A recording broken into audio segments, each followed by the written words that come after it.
Hi ನಮಸ್ಕಾರ ಎಲ್ರಿಗೂ. Welcome back to ದಿವ್ಯಾಗೌಡ YouTube channel. ನಾನಿವತ್ತು ಕಡಲೆ ಬೀಜದಿಂದ ತಂಬಿಟ್ಟನ್ನ ಹೇಗೆ ಮಾಡೋದು ಅಂತ ತೋರಿಸ್ತಾ ಇದ್ದೀನಿ. ಅದಕ್ಕೆ ಬೇಕಾಗಿರೋ ಪದಾರ್ಥಗಳು ಕಡಲೆ ಬೀಜ, ಸ್ವಲ್ಪ ಡ್ರೈ ಫ್ರೂಟ್ಸು, ಮತ್ತು ನಾನು ಅರ್ಧ ಕೆಜಿ ಬೆಲ್ಲ ತೊಗೊಂಡಿದ್ದೀನಿ ಇದಕ್ಕೆ. ಮತ್ತು ಒಂದು ಕೊಬ್ಬರಿನ ತುರಿದಿಟ್ಕೊಂಡಿದ್ದೀನಿ, ಸಿಪ್ಪೆ ಎಲ್ಲ ನೀಟಾಗಿ ತೆಗೆದುಬಿಟ್ಟು. ಮತ್ತು 1 ಕಪ್ಪಲ್ಲಿ ಕಡಲೆ ಮತ್ತು 1 ಕಪ್ಪಲ್ಲಿ ಅಕ್ಕಿ ತೊಗೊಂಡಿದ್ದೀನಿ. ಸೊ ಇಷ್ಟು ಪದಾರ್ಥಗಳು ಮೇಯ್ನ್ ತಂಬಿಟ್ಟು ಮಾಡೋಕ್ಕೆ ಬೇಕು. ನಾನು ಕಡಲೆ ಬೀಜನ ಫಸ್ಟ್ ನೀಟಾಗೆಲ್ಲ ಬ್ರೌನಿಷ್ ಆಗೋವರೆಗೂ ಚೆನ್ನಾಗಿ ಹುರ್ಕೋಬೇಕಾಗತ್ತೆ.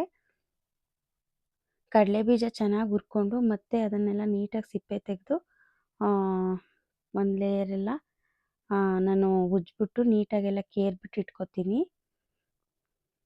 ನೋಡಿ ಈ ರೀತಿ ಬ್ರೌನಿಷ್ ಆಗಂಗೆ ಹುರ್ಕೊಂಬಿಟ್ಟು ಅದಾದಮೇಲೆ ಸ್ವಲ್ಪ ಬಾದಾಮಿ ಹುರ್ಕೊಂಡು ಎತ್ತಿಟ್ಕೋಬೇಕಾಗತ್ತೆ. ಮತ್ತು ಗೋಡಂಬಿ, ಪಿಸ್ತಾ ಎಲ್ಲನೂ ಏನೇನು ಡ್ರೈ ಫ್ರೂಟ್ಸ್ ಇದೆ ನೀವೆಲ್ಲ ಹಾಕ್ಕೋಬೋದು. ಅದಾದಮೇಲೆ ನೋಡಿ ನಾನು ಸ್ವಲ್ಪ ಕೆಂಪು ಅಕ್ಕಿ ತೊಗೊಂಡಿದ್ದೀನಿ, ಒಂದೇ 1 ಕಪ್ ಅಷ್ಟು. ಕೆಂಪು ಅಕ್ಕಿನೂ ಕೂಡ ನಾನು ಅದೇ ರೀತಿ ಹುರ್ಕೋತೀನಿ ಲೈಟಾಗಿ. ಅದಾದಮೇಲೆ ನಾನು ಹುರಿದಿಟ್ಕೊಂಡಿರೋ ಡ್ರೈ ಫ್ರೂಟ್ಸು ಮತ್ತು ಕೊಬ್ಬರಿ ತುರಿದಿಟ್ಕೊಂಡಿದ್ದೆ ಅಲ್ವಾ, ಅದನ್ನೆಲ್ಲ ಮಿಕ್ಸರ್ ಗ್ರೈಂಡರ್ಗೆ ಹಾಕ್ಕೊಂಡು ನೀಟಾಗಿ ಪುಡಿ ಮಾಡ್ಕೊತೀನಿ. ನೋಡಿ ಈ ರೀತಿ ಎಲ್ಲ ನೀಟಾಗಿ ಪುಡಿ ಮಾಡ್ಕೋಬೇಕಾಗುತ್ತೆ. ಪುಡಿ ಮಾಡ್ಕೊಂಡಂದರೆ ತುಂಬ ನಾನು ಏನಕ್ಕೆ ಕೊಬ್ಬರಿ ಮತ್ತು ಡ್ರೈ ಫ್ರೂಟ್ಸ್ನ ಒಂದರಲ್ಲೇ ಹಾಕ್ತಾಯಿದ್ದೀನಿ ಅಂದರೆ ಉಂಡೆ ಥರ ಆಗಬಾರ್ದು ಅಂತ. ನೋಡಿ ಈ ರೀತಿ ಹುಡಿ ಹುಡಿ ಥರ ಬರುತ್ತೆ. ಅಟ್ಲೀಸ್ಟ್ ಕೊಬ್ಬರಿ ಜೊತೆ ಡ್ರೈ ಫ್ರೂಟ್ಸ್ನ ಹಾಕಿದ್ರೆ ಆಯಿಲ್ ಬಿಟ್ಕೊಳ್ಳುತ್ತೆ ಅಲ್ವಾ, ಅದಕ್ಕೆ. ಮತ್ತು ನಾನು ಕಡಲೆ ಕೂಡ ಪೌಡ್ರ್ ಮಾಡಿ ಹಾಕ್ಕೋತಾ ಇದ್ದೀನಿ. ಮತ್ತು ಅಕ್ಕಿ ಹುರಿದಿಟ್ಕೊಂಡಿದ್ದೆ ಅಲ್ವಾ, ಅದನ್ನು ಕೂಡ ಪೌಡ್ರ್ ಮಾಡಿ ಹಾಕ್ಕೋತಾ ಇದ್ದೀನಿ. ಅಕ್ಕಿ ಏನು ಜರಡೆ ಏನು ಹಿಡಿಯೋದೇನು ಬೇಕಾಗಲ್ಲ, ಯಾಕೆ ಅಂದರೆ ಅದು ಹುರಿದಿರ್ತೀವಲ್ವ, ನೀಟಾಗಿ ಪೌಡ್ರ್ ಆಗಿರುತ್ತೆ. ನೋಡಿ ಈ ರೀತಿ ಸಿಪ್ಪೆ ತೆಗೆದಿಟ್ಕೊಂಡಿದ್ನಲ್ವ, ಎಲ್ಲ ನೀಟಾಗಿ ಕೇರ್ಬಿಟ್ಟು ಅದನ್ನ ಕಡಲೆ ಬೀಜನ ಅದನ್ನು ಕೂಡ ಪೌಡ್ರ್ ಮಾಡ್ಕೊಳ್ಳೋಕ್ಕೆ ಹಾಕ್ಕೋತೀನಿ. ನೋಡಿ ಈ ರೀತಿ ನೀಟಾಗಿ ಪೌಡ್ರ್ ಮಾಡಿ ಹಾಕ್ಕೊತೀನಿ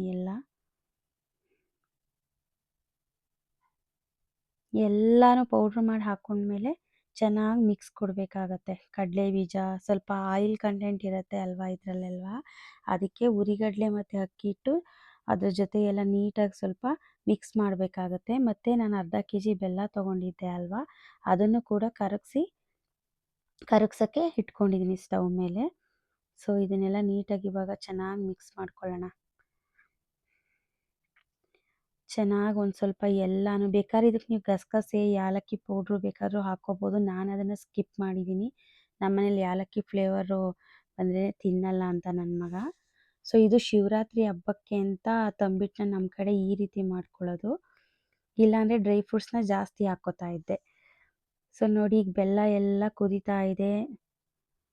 ಸೊ ತುಂಬ ಪಾಕ ಬರೋವರೆಗೂ ಬಿಡೋಂಗಿಲ್ಲ. ಬೆಲ್ಲ ಒಂದೆಳೆ ಪಾಕ ಬಂದರೆ ಸಾಕು, ಜಸ್ಟ್ ಕರಗಿ ಅದಾಗೊಂದು ನಿಮಿಷದೊಳಗೇ ತೆಗೆದುಬಿಡ್ಬೇಕಾಗತ್ತೆ. ನೋಡಿ ಈ ರೀತಿ ನೀರು ಥರ ಇರಬೇಕು. ಪಾಕ ಗಟ್ಟಿಯಾದರೆ ತಂಬಿಟ್ಟು ಕೂಡ ತುಂಬ ಗಟ್ಟಿಯಾಗಿಬಿಡುತ್ತೆ, ಕಲ್ಲು ಥರ ತಿನ್ನೋಕ್ಕಾಗಲ್ಲ. ಆಮೇಲೆ ಕರಗಿಸಿರೋ ಬೆಲ್ಲನೆಲ್ಲ ನೀಟಾಗಿ ಈ ರೀತಿ ಸೋಸ್ಕೊಂಡು ಎಲ್ಲ ಮಿಕ್ಸ್ ಮಾಡಿ ಇಟ್ಕೊಂಡಿದ್ನಲ್ವ ಹಿಟ್ಟು, ಒಂದು ಬಾಣಲಿಲಿ ಹಾಕ್ಕೊಂಡು ಅದನ್ನೆಲ್ಲ ಚೆನ್ನಾಗಿ ಈ ರೀತಿ ಚೆನ್ನಾಗಿ ಮಿಕ್ಸ್ ಮಾಡ್ಕೊತೀನಿ.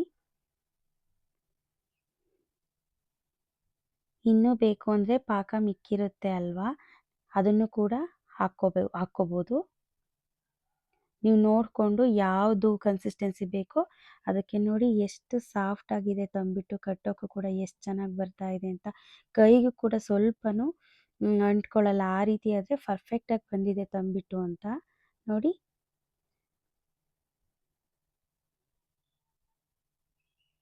Thank you for watching my videos. Video ಇಷ್ಟ ಆಗಿದ್ದರೆ ಒಂದು ಲೈಕ್ ಮಾಡಿ, ಶೇರ್ ಮಾಡಿ, ಕಮೆಂಟ್ ಮಾಡಿ, ನಿಮ್ಮ ಅನಿಸಿಕೆ ಅಭಿಪ್ರಾಯಗಳನ್ನ ತಿಳಿಸಿ. ಮತ್ತು ಯಾರೆಲ್ಲ ವಿಡಿಯೋನ ಸಬ್ಸ್ಕ್ರೈಬ್ ಮಾಡದೆ ವಾಚ್ ಮಾಡ್ತಾ ಇದ್ದೀರಾ, please do subscribe our channel. Thank you. ಹಂಗೆ ಮಾಡಿ ತಂಬಿಟ್ಟನ್ನ ನಾವು ಸ್ವಲ್ಪ ಕೋತಿ ಬಂದಿತ್ತಲ್ವ ಅಂತ ಅದಕ್ಕೂ ಕೂಡ ಕೊಟ್ವಿ, ಅದು ಟೇಸ್ಟ್ ಮಾಡಲಿ ಅಂತ. Thank you.